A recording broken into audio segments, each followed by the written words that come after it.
Welcome to R for you channel. आज हम बात करेंगे the rings of power series के एपिसोड 4 के बारे में, जिसका नाम है एडार, जिसका मतलब होता है फादर, टॉकिंग्स के एल्विश लैंग्वेज में। अगर आपको एपिसोड 2 पर रिफ्रेशर चाहिए या फिर लास्ट 2 एपिसोड आपने अभी तक नहीं देखे हैं तो मेरे चैनल पर पहले उन्हें ज़रूर चेकआउट करिएगा। इस एपिसोड में हमें नई जगह और नए कैरेक्टर देखने को मिलते हैं। न्यूमेनॉर के लिए हमारा शिप चल पड़ा है, आप भी सफर का मजा लें। एपिसोड स्टार्ट होता है जहां ग्लैडियर शिप के केबिन में जागती है और हॉलब्रेंड से पूछती है कि वो लोग सर्वाइवर हैं या फिर कैदी। जब वो दोनों डेक पर आते हैं तो आंसर यहाँ पर साफ हो जाता है। शिप का कैप्टन, जिसे हमने लास्ट एपिसोड में देखा था, वो उन्हें अपने घर लेकर जा रहा होता है। कैप्टन ने यहाँ ग्लैडियल का ब्लेड पहना हुआ होता है। अब हॉलब्रेंड नई जगह में पहुंचते हुए उसकी खूबसूरती को देखकर आश्चर्य रह जाता है।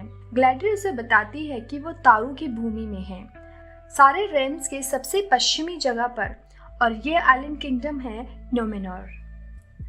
अब वो लोग एक बंदरगाह में आते हैं बोट से।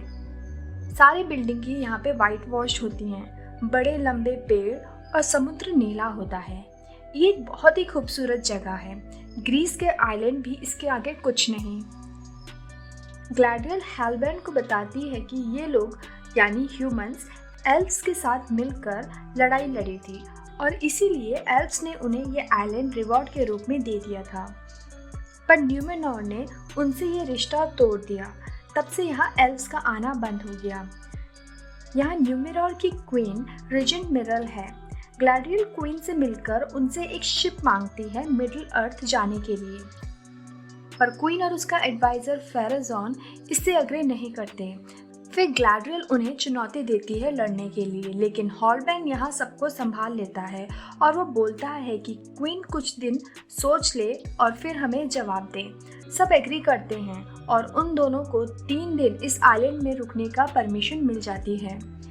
यहाँ हॉलब्रेंड को न्यूमेनॉर बहुत अच्छा लगने लगा था और इसीलिए अब वो ग्लैडियल को आगे साथ नहीं देना चाहता था और वो अब अपनी लाइफ यही न्यूमेनॉर में ही गुजारना चाहता था। ग्लैडियल और हॉलब्रेंड के जाने के बाद क्वीन को फेराजॉन बोलते हैं कि उनको उनके फादर की जैसी गलती नहीं दोहरानी चाहिए, पर क्वीन ज़्यादा ध्यान नहीं देती और वो पूछती है कि वो कौन है जो उस एल्फ को न्यूमेनॉर लेके आया है। जहाँ फेराजॉन बताता है कि वो कैप्टन है जिसका नाम है एलेंडीर और वो गार्ड ऑफ द सी है जो एक नोबल ब्लड से बिलोंग करता है। उसका एक बेटा है जिसका नाम है इसिल्डोर और वो सी गार्ड का क्रू मेंबर है। वो अपने डैड के नक्शे कदम में चल रहा है।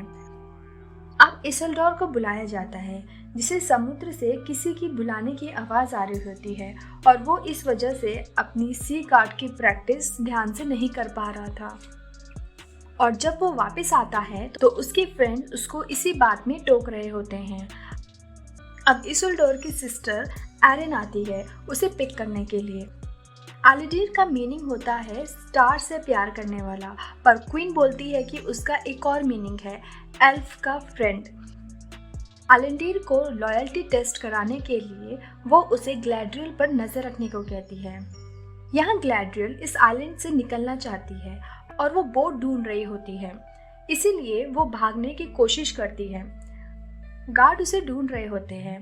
एलेंडीर ग्लैडियल को ढूंढ लेता है और वो उसे बोलता है कि ऐसा करके कोई फायदा नहीं है, पर ग्लैडियल उसकी बात बिल्कुल नहीं सुनती। अब एलेंडीर एल्विश लैंग्वेज में उससे बोलने लगता है, जिससे ग्लैडियल शॉक हो जाती है। एलेंडीर उसे बताता है कि जहाँ वो पला बड़ा है, हॉल ऑफ लॉर में, वहाँ एल्विश लैंग्वेज अभी भी सिखाई जाती है। ग्लैडियल एलेंडीर के साथ हॉल ऑफ लॉर आती है और वहाँ वो लाइब्रेरी देखती है। वहाँ की लास्ट किंग ने उस जगह को बचा के रखा था। वो किंग फोर्सफुली गद्दी से उतार दिया गया क्योंकि वो एल्व्स के लिए लॉयल था और वो अभी किंगडम के कैद में बंद है और अभी की क्वीन ने उसे वहाँ डाला हुआ है। अब एक आदमी कुछ लेटर्स और डॉक्यूमेंट लेके आता है जो उसे जासूस से मिले थे।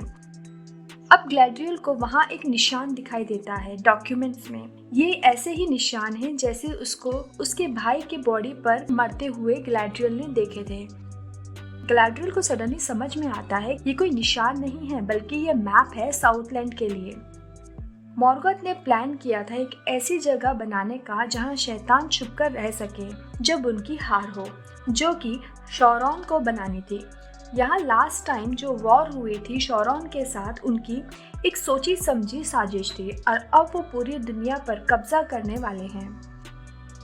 अब एलेंडीर को दिखाया जाता है जो अपने बेटे इसिल्डोर और बेटी एरिन को गैladriel के बारे में बताता है और ये भी बताता है कि क्वीन ने गैladriel पर नजर रखने के लिए उसका प्रमोशन भी किया है। यहाँ इसिल्डोर अपनी सी ट्रायल को टालना चाहता है और एलेंडीर इसे खुश नहीं होता और वो अपने बेटे को आगे बढ़ने को कहता है, ना कि पास्ट में मरने को। अब गैladriel हॉलबैन से मिलने आती है। यहाँ हॉलबैन जेल में होता है एज उसने वहाँ के लोगों से काम मांगा पर उसे काम नहीं मिला। फिर उसने वहाँ के कुछ लोगों का सामान चोरी करना स्टार्ट कर दिया और उसकी वहाँ के लोगों से लड़ाई हो गई जिसमें उसको बहुत चोट आई, पर हॉलबैन को चोरी के लिए जेल में जाना पड़ा। अब गैladriel हॉलबैन को बताती है कि हॉल ऑफ लॉर्ड से उसे एक निशान मिला है और उसी निशान का लॉकेट उसने हॉलबैन के गले में पहना देखा। उस निशान के हिसाब से वो सिंबल है साउथलैंड के यूनिटी का और वो ये बोलती है कि उसका कोई किंग नहीं है क्योंकि वो खुद किंग है, लेकिन उसके एंसेस्टर ने कुछ ऐसे काम किए थे जिससे अब उन पर कोई भरोसा नहीं करता है क्योंकि उसकी फैमिली मॉर्गोथ और शौरॉन के साइड हो गई थी। पर गैladriel यहाँ हॉलबैन को बताती है कि वो अब अपने लोगों को बचा सकता है एज उसके पास अब एक प्लान भी है। हॉलबैन गैladriel के साथ होता है। अब क्वीन रेजन अपने डैड को बोलती है कि उनको जिस मूवमेंट का डर था वो आ गया है क्योंकि एल्फ अब यहाँ है। अब चलते हैं मिडिल अर्थ में, जहाँ हारफूट का कारवां एक नई जगह बसने के लिए तैयार है। हारफूट डांस करते हुए ऐसा हर साल किया करते हैं। यहाँ नूरी की मॉम मैरीगोल्ड को डर है कि वो लोग पीछे रह जाएंगे क्योंकि लार्गॉन यानी नूरी के डैड के पैर की चोट अभी तक ठीक नहीं हुई है। यहाँ नूरी स्टार चार्ट ढूंढ रही होती है क्योंकि उसे स्ट्रेंजर की हेल्प करनी है। यहाँ पॉपी भी नूरी का साथ दे रही होती है क्योंकि नूरी ने उसे ब्लैकमेल किया हुआ था। नूरी को मैप मिल जाता है। अब सारे हारफूट आग लगाकर अपने लोगों को याद कर रहे होते हैं। तभी स्ट्रेंजर कैंप में घुस जाता है और स्टार चार्ट को आग के सामने लेकर जाता है। आग की रोशनी से वो अपनी रोशनी का पता लगाता है, उसके नक्षत्र के स्टार्स। लेकिन फेस्टिवल की आग बढ़ जाती है और चार्ट जलने लगता है। स्ट्रेंजर घबरा जाता है और वो छोटे साइज के हारफूट्स के कैंप को तोड़ देता है और नूरी को आवाज देने लगता है जो कि अब मुसीबत में है। तब कुछ हारफूट डिसाइड करते हैं कि वो नूरी के फैमिली को पीछे छोड़ देंगे, पर सैडॉक जो इस ग्रुप का लीडर है वो बोलता है कि नूरी छोटी है और उन्हें वो नहीं छोड़ सकते और नूरी की फैमिली को कारवां के लास्ट में अपना कार्ड चलाना होगा। नेक्स्ट डे हारफूट का कारवां निकल पड़ता है, जहाँ नूरी के डैड के चोट के कारण वो कारवां से बिछड़ने लगते हैं, पर तभी स्ट्रेंजर वहां आकर उनकी हेल्प करने लगता है। वो नूरी को फ्रेंड बोलता है। नूरी अपने डैड को समझाती है और उसके डैड स्ट्रेंजर से हेल्प लेने को रेडी हो जाते हैं। अब हम देखते हैं एरोंडीर को, जिसको ऑक्स ने पकड़ लिया है और उसे ऑर्क पिट में लेकर आए हुए होते हैं।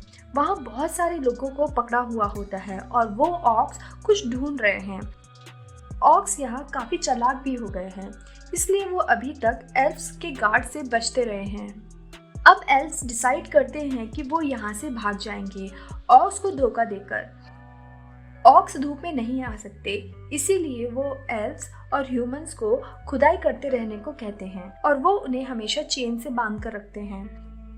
अब एरोंडीर और कुछ एल्फ्स कुछ और को मार देते हैं, पर वहाँ भयानक ऑर्क का डॉग आ जाता है और वो कुछ एल्फ्स और ह्यूमंस को यहाँ मार देता है। पर एरोंडीर बड़ी मुश्किल से उस भयंकर डॉग को कैद कर देता है। एरोंडीर का पार्टनर वहाँ से निकल रहा होता है, पर तभी उस पर एक तीर आके लगता है और वो वहीं पे मर जाता है। एरोंडीर को वापस ऑक पकड़ लेते हैं और वो ऑक्स उसे अदार के पास ले जाने का डिसाइड करते हैं। अदार यहाँ मोडोर का उत्तराधिकारी है, यानी ये शौरॉन है।